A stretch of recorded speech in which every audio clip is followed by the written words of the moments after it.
the Appalachian curse that makes people vanish. Picture the Appalachian Mountains. Rolling ridges stretching for hundreds of miles. Trees so thick that even at midday the forest feels like twilight. Beneath this beauty, something darker lurks. For centuries, people have entered these mountains and never returned. Some blame accidents. Others believe in something far more sinister, an ancient curse. Tonight, we're going to investigate the terrifying folklore, chilling eyewitness accounts, and the unexplained disappearances tied to this mountain range. What you are about to hear will make you think twice before ever setting foot in the Appalachians. Chapter 1. Vanishing without a trace since the 1800s. Reports have circulated of men, women, and children disappearing here. Entire search parties combed through the woods only to find nothing. No bodies, no belongings, only silence. One chilling case occurred in the 1940s. A young boy named Dennis went missing during a family picnic near the Smoky Mountains. Hundreds of searchers spent weeks in the woods. They found a single shoe, torn and muddy, perched on a rock ledge, but no child. To this day, locals whisper that Dennis was taken by something not entirely human. Chapter 2. The Curse of the Land. Long before settlers arrived, these mountains were home to native tribes. Many believed the land was alive, and that certain areas were cursed. Legends spoke of angry spirits who guarded the ridges. If disturbed, they would take the living into the forest, never to return. Old Cherokee stories mention the Dark Watchers, shadowy figures who follow travelers from tree to tree. Some believe these same entities are still responsible for the vanishings today. Chapter 3. Eyewitness accounts. One hiker, only identified as Mark, described seeing glowing eyes deep in the forest. They were red, too high off the ground to be an animal, and when I turned my flashlight on, there was nothing there, just trees. Another survivor, Linda, recalled walking through a hollow when the woods suddenly went silent. No birds, no insects. She said she heard whispers circling her, though no one was visible. Terrified, she ran, only to find that she was standing in front of the same tree she had passed 15 minutes earlier. The forest itself seemed to trap her. Chapter 4. The creatures of folklore. These disappearances are often linked to Appalachian folklore. The Mothman, the Wampus Cat, the Ravenmockers. The Mothman is said to appear before tragedy strikes, with glowing red eyes and massive wings. The Wampus Cat, a half-woman, half-cat beast, prowls the woods at night, its scream driving men insane. The Ravenmockers, from Cherokee legend, feed on the souls of the dying. Skeptics dismiss these tales as myths, but locals insist they are warnings, not stories. Chapter 5. The miners cursed. The mountains are riddled with abandoned mines. In the 1920s, dozens of miners were killed in a collapse. Survivors later reported hearing voices in the tunnels, calling them by name. Some swore they saw pale figures standing in the shafts. To this day, hikers say they hear the sound of pickaxes in abandoned mines where no one works. Chapter 6. A modern disappearance. In 2017, an experienced outdoorsman vanished during a solo camping trip. His campsite was found intact. Firewood stacked, food uneaten, tent zipped shut, but he was gone. Nearby, searchers found massive claw-like scratches on tree bark 8 feet off the ground. The case remains unsolved. Chapter 7. The Witch of the Ridge. One of the darkest stories is of the so-called Witch of the Ridge.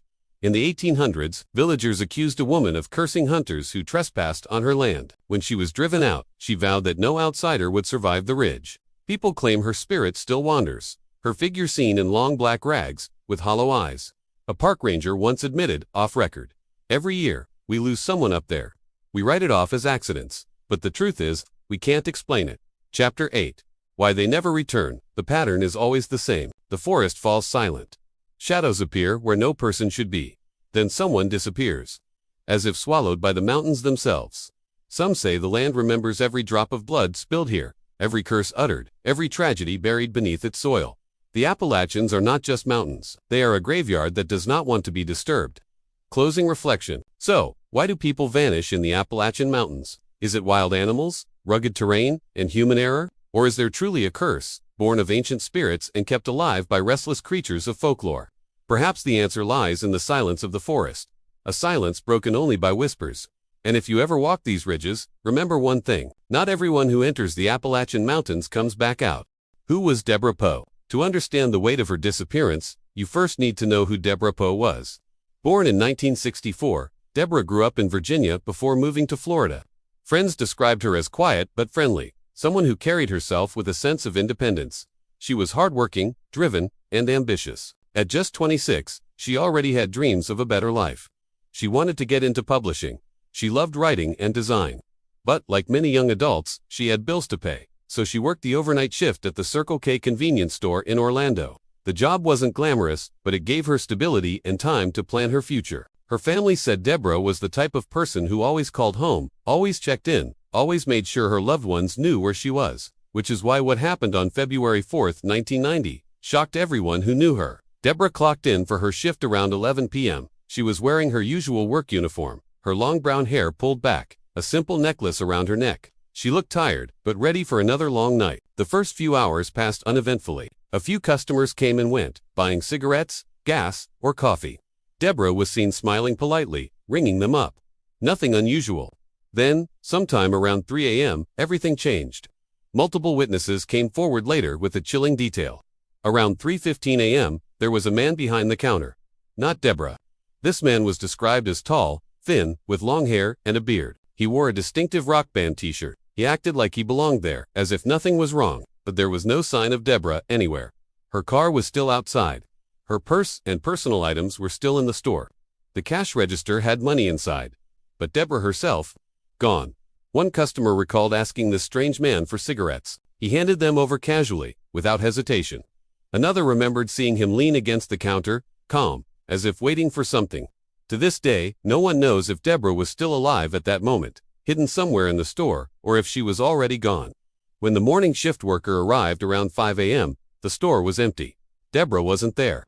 The mysterious man was gone. At first, the coworker thought Deborah had stepped outside, but minutes passed. Her car was still parked where she left it. Her belongings were still inside. Then came the dread realization. Something was terribly wrong. Police were called immediately.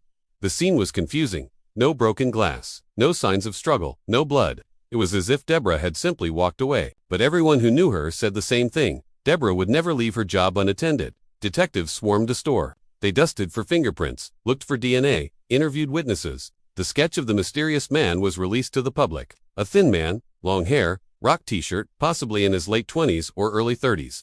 But despite media coverage and flyers, no one came forward to identify him. It was as if he, too, had vanished. Theories began to swirl. Theory 1. A serial killer. In the early 1990s, Florida was home to several active killers. The area around Orlando had seen a spike in missing women. Could Deborah have been one of their victims? Some pointed to Paul John Knowles, though his spree ended years earlier.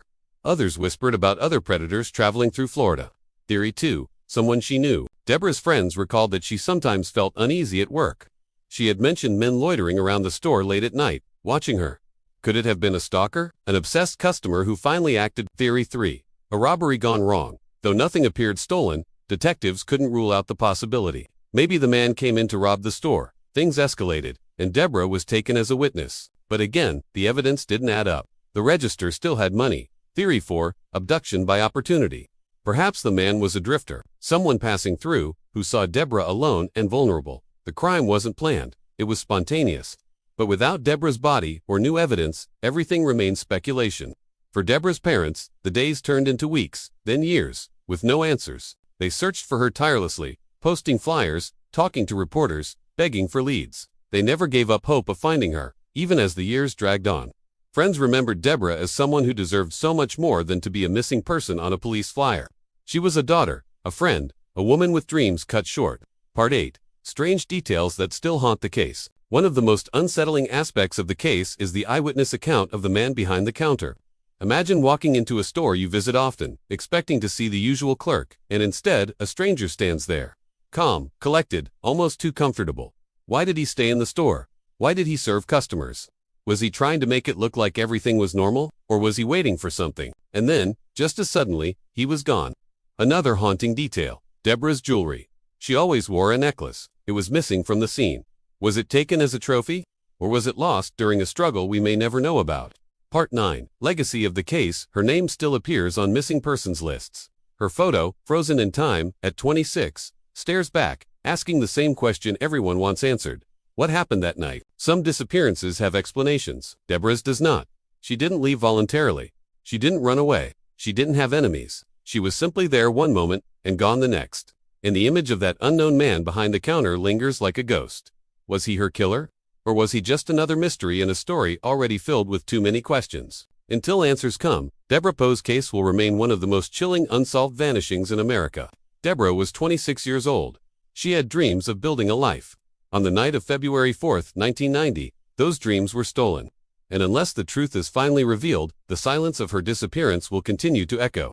If you know something, even decades later, silence only protects the guilty. Maybe someone out there still remembers, maybe someone out there still knows, the man in the rock t-shirt. Until then, Deborah's story is not over. It waits, like the night she disappeared, for the truth to finally break through.